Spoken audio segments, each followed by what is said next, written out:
गुरुर्ब्रह्मा गुरुर्विष्णु गुरुर्देवो महेश्वर गुरु साक्षात् परब्रह्म तस्मै श्री गुरवे नमः। श्रीमत्कारुणिकं महागुणनिधिं पूर्णप्रभाभासुरं निर्द्वन्द्वं निरपेक्षकाममलं निस्सङ्गमाद्यं विभुं नित्यानन्दमयं निरीहमतुलं निर्मुक्तकर्मादिकं श्रीकृष्णाख्यगुरुं भजेऽहमनिशं श्रीसिद्धसन्तोषणम्।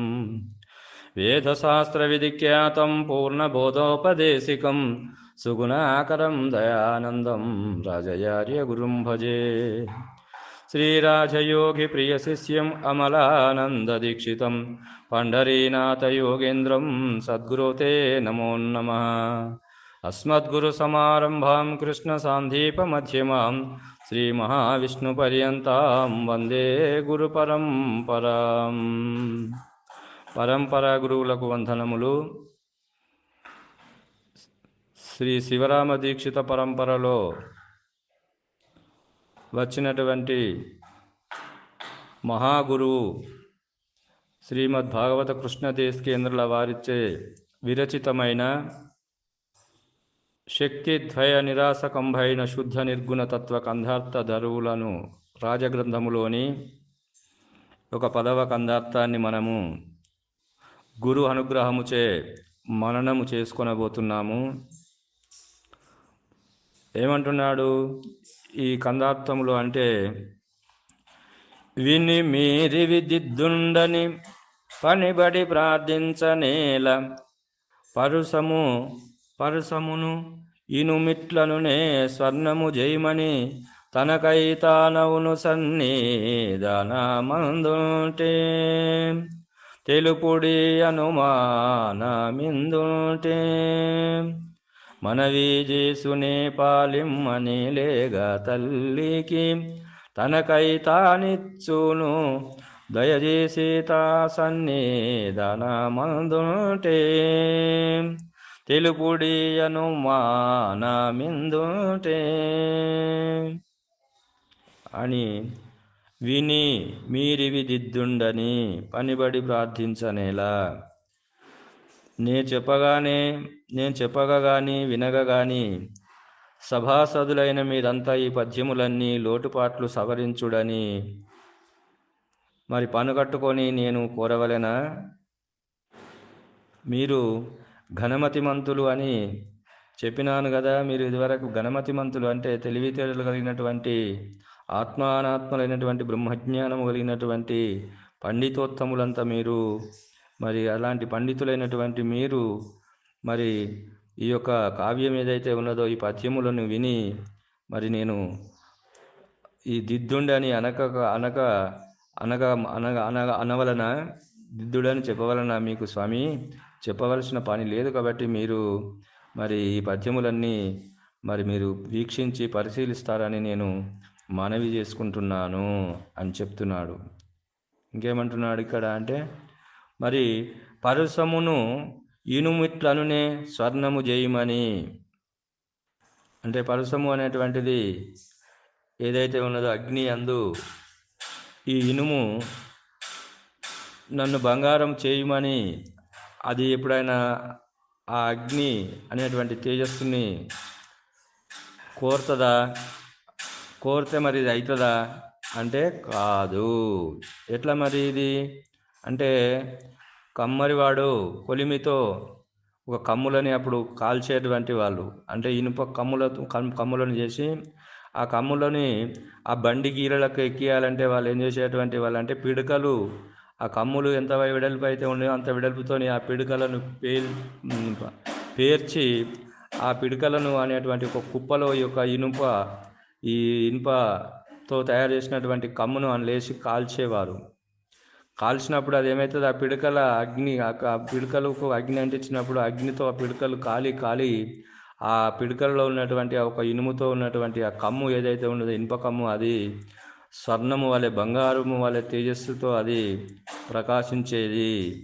అంటే దాని యందు ఇనుము అనేటువంటి యొక్క అవన్నీ పోయి ఆ స్వర్ణము అనేటువంటి బంగారం అనేటువంటి అగ్ని యొక్క ఆ పిడకల యొక్క అగ్ని యొక్క తేజస్సుకు అది ఇనుము కూడా ఆ తేజస్సు స్వరూపముగా అది కనబడేటువంటిది కదా. మరి ఆ విధంగానే మరి మరి ఎట్లయితే ఈ యొక్క ఆ ఇనుము అగ్ని యందు పడి అది స్వర్ణముగా ప్రకాశింపబడినదో, మరి ఆ విధంగానే మరి ఆ యొక్క గురు బోధ అనేటువంటి అగ్ని చేత, ఆ గురు బోధ అనేటువంటిది అగ్నిచే ఈ శిష్యుని యొక్క మరి ఏదైతే ఉన్నదో అంతఃకరణం అనేటువంటిది, శిష్యుడు అనేటువంటి అంతఃకరణము అజ్ఞానమైనటువంటిది, మలినమైనటువంటిది, అజ్ఞాన రూపమైనటువంటిది, ఈ మలిన్యమైనటువంటిది, ఈ ఎరుక ఏదైతే ఉన్నదో ఆ మలినముతో కూడుకున్నటువంటి ఎరుక ఆ పరిపూర్ణ ప్రబోధ అనేటువంటి అగ్ని యొక్క తేజస్సు వలన అది పోయి ఏమవుతుంది అంటే అది అగ్ని యొక్క తేజస్సు లాగానే అది పడినట్లు, మరి ఆ విధంగానే తనకై తానవును సన్నిధానమందుంటే తెలుపుడి అనుమానము ఇందు ఉంటే అని అంటున్నాడు అంటే మనవి చేసునే లేక పాలిమ్మని తలికి తనకు తానిచ్చును దయచేసి సన్నిధానమందు ఉంటే.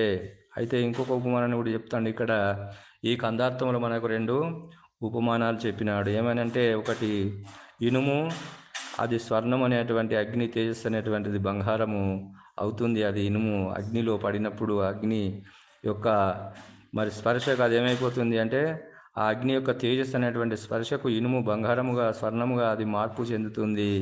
మరి ఆ విధంగానే మరి లేగ దూడ ఏదైతే ఉన్నదో మరి తన తల్లి అయినటువంటి ఆ గోవు ఆ యొక్క పొదుపు అనేటువంటి తన సన్నిధానం యందు అది ఒకవేళ చేపినట్లయితే ఉన్నట్లయితే మరి అది తనకై తాను ఆ పొదుపులోనికి ఆ పాల ధార అనేటువంటిది ఎలా వస్తుందంటే తనకై తాను చేపుతుంది. అంటే తనలో తానే అది ప్రవహిస్తుంది.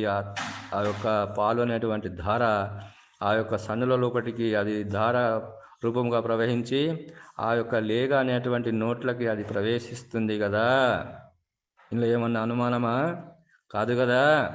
మరి ఆ విధంగానే ఆ గురుమూర్తి యొక్క సన్నిధానం యందు ఉన్నట్లయితే, అంటే ఆ గురుమూర్తి యొక్క సన్నిధానం యందు ఉన్నట్లయితే త్రికరణ శుద్ధి ప్రవర్తన కలిగి మరి 4 శుశ్రూషలు అనేటువంటివి ఆ గురుమూర్తికి సలిపి ఆ గురు సన్నిధానం యందు ఉన్నట్లయితే మరి తనకైతా బోధ తనకైతా యొక్క లేగ ఆ యొక్క గోవు తన పిల్లకు పాలు తనకై తాను ఇచ్చినట్లు ఆ యొక్క ఇనుము ఆ యొక్క స్పర్శ వేదికలో పడి స్వర్ణముగా మార్పు చెందినట్లు మరి పరిపూర్ణ బోధ అనేటువంటిది ఏదైతే ఉన్నదో ఆ పరిపూర్ణ ఆ యొక్క గురువు సన్నిధానం యందు ఉంటే, ఎలాంటి గురువు అంటే పరిపూర్ణ గురువు, తన గురువు చేయనటువంటి ఏ పరిపూర్ణ బోధనంతా ఆకలింపు చేసుకొని మరి తనలో గర్భీకృతమై తనలో ఉన్నటువంటి ఆ యొక్క బోధనంతా తన గర్భంలో దాచుకున్నటువంటి మహానుభావుడు పరిపూర్ణ గురువు.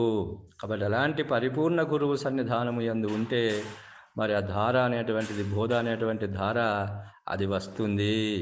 ఆ ధార నీవు ఎప్పుడైతే గ్రోలుతున్నావో, ఆ పరిపూర్ణ బోధ అనేటువంటిది ఎప్పుడైతే గ్రోలుతున్నావో ఈ ఎరక అనేటువంటి భ్రాంతి నీకు లేకపోతుంది. కాబట్టి స్వర్ణము చేయమని ఆ యొక్క ఇనుము ఆ యొక్క అగ్ని అందు ఎట్లయితే ప్రవేశించినప్పుడు ఆ యొక్క అగ్నిలో తాను ఉన్నప్పుడు ఎట్లా అది స్వర్ణముగా ప్రకాశింపబడుతుందో అలాంటి ప్రకాశముతో నీవు ప్రకాశింపబడతావు. ఏ ప్రకాశము అంటే పరిపూర్ణ బోధ అనే ప్రకాశములో నీవు ప్రకాశిస్తావు. పరిపూర్ణ బోధ అనేటువంటిది ఏదైతే ఉన్నదో దాని యొక్క మరి ఆ ప్రకాశము ద్వారా నీవు ప్రకాశిస్తావు. కాబట్టి అలాంటి పరిపూర్ణ బోధ అనేటువంటి ఆ గురు సన్నిధానం యందు గ్రోలినటువంటి యొక్క ప్రబోధనంతా కూడా నేను మీకు ఈ యొక్క ప్రతిపదార్థం అనేటువంటి కందార్థముల ద్వారా వినిపించుచున్నానని తెలియజేస్తున్నాడు మనకు భాగవత కృష్ణదేశకేంద్రుల ప్రభువుల వారు ఈ కందార్థముచే. కాబట్టి వినిమీరివి దిద్దుండని పనిబడి ప్రార్థించనేలా పరసమును ఇనుము ఇట్లనునే స్వర్ణము చేయమని తనకై తానవును సన్నిధానమందుంటే తెలుపుడి అనుమానమిందుంటే మనవి చేసునే పాలిమ్మని లేక తల్లికి తనకై తానిచ్చును దయచేసి సన్నిధానమందుంటే తెలుపుడి అనుమానం ఇందుంటే అనేటువంటి కందార్థము ద్వారా మరి ఇది ఆ విధంగా మీరు ఆ యొక్క గురు సన్నిధానం యందు మీరు ఆ యొక్క గురుమూర్తి యొక్క సన్నిధానం యందు ఉన్నట్లయితే ఆ పరిపూర్ణ బోధని గ్రోలినట్లయితే మరి పరిపూర్ణ బోధకు గ్రోలినటువంటి ఆ తుమ్మెద మకరంధము యందు గ్రోలి ఆ యొక్క భృంగం అనేటువంటి తుమ్మెద ఎట్లా తాను లేకపోతున్నదో అలాంటి పరిపూర్ణ బోధ అనేటువంటి అగ్ని చేత ఈ యొక్క మూలం లేని ఈ గుర్తెరిగే శరీరం అనేటువంటిది లేకపోయేటువంటి విధానాన్ని తెలియజేసేటువంటిదే ఈ పరిపూర్ణ బోధ. తుమ్మెద కదా ఆ మకరంధమును గ్రోలి ఎలా అయితే తాను లేకపోయిందో ఆ విధంగానే మరి ఇక్కడ ఈ పరిపూర్ణ బోధ అనేటువంటి ధార గురుమూర్తి సన్నిధానము యందుండి నీవు గోలినట్లయితే మరి నీవు లేని స్థితి అనేటువంటిది ఆ లేకపోయే పద్ధతి అనేటువంటిది నీకు తెలుస్తుంది అని తెలియజేస్తూ ఈ కందార్థమును ఇంతటితో ముగిస్తున్నాను. జై బలో సద్గురు ప్రభు మహారాజుకు జై. సర్వం సద్గురు అర్పణం.